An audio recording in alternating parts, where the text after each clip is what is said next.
It's story time, kids. The first hi-fi man I've ever picked up in my life was an HE400i. What happened was, I went to go grab it, I picked it up by the yoke, and it snapped in half on me. That was about 5 years ago. I think hi-fi man has come a long way from those QC issues. What's interesting now is that they have true wireless headphones, which honestly are very hard to make work because you have to pack a ton of technology in a small package, and you have to compete with Apple and Samsung, two of the best consumer companies on the planet. I wear the Buds 2 Pro or the Buds 3 Pro.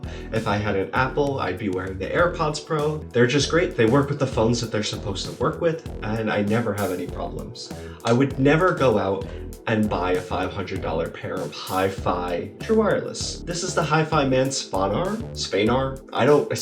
Susvana? It's spelled Spanar, but they actually call it a Susvana. These were actually gifted to me. Someone at Hi-Fi Man said, hey, I want you to try our new true wireless, and I want you to tell me how they are.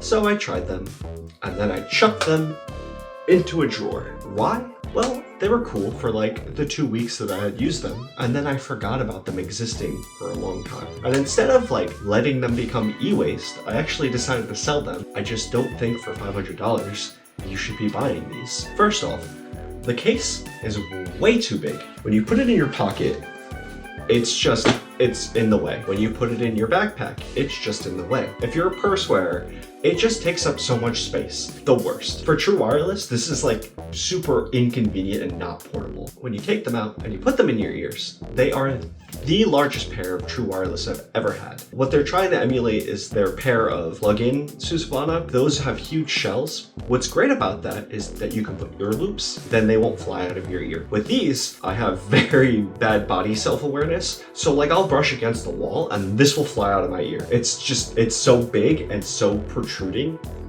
but they've fallen on the floor multiple times. Outside of them being inconvenient to wear, sometimes the Bluetooth doesn't connect both ears, and then you're like, fuck, in the case, out of the case, in the case, out of the case. You're like pressing it, you're like trying to get the left earbud to connect, and the right one's working, the left one's not. Imagine being on an airplane and fumbling with this and you just want to watch your movie. Not fucking cool. Like, just you brush them and then, oh fuck, my music has skipped 3 songs. What I want them to do is just make this entire package a little bit more fine-tuned. At least not even in the sound signature. We can worry about that later, and you can fix most of that sound signature shit with DSP. I put these on. There's 3 different modes. There's transparency mode, there's ANC mode, and then there's hi-fi mode. And you can actually force this into LDAC. The sub bass is distinctly lacking, almost missing. I'm not getting that oomph that I would love to hear from these. It's already weird and annoying being in hi-fi mode and missing a frequency range. It's kind of fucking annoying.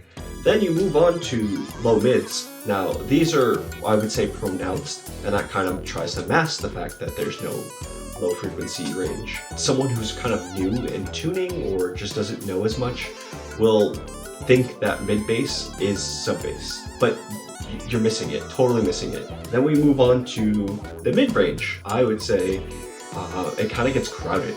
Metal is a very mid-range oriented genre. You have to make all of those mid-range instruments that are fighting for that frequency range kind of sit apart from each other. I would say that because there's so much focus there, that it's hard to get separation of instruments in the metal genre. Moving on to the higher frequency ranges, I can hear a lot of sibilance, I can hear the snap of the snare, and this is kind of where it shines because it enhances the imaging.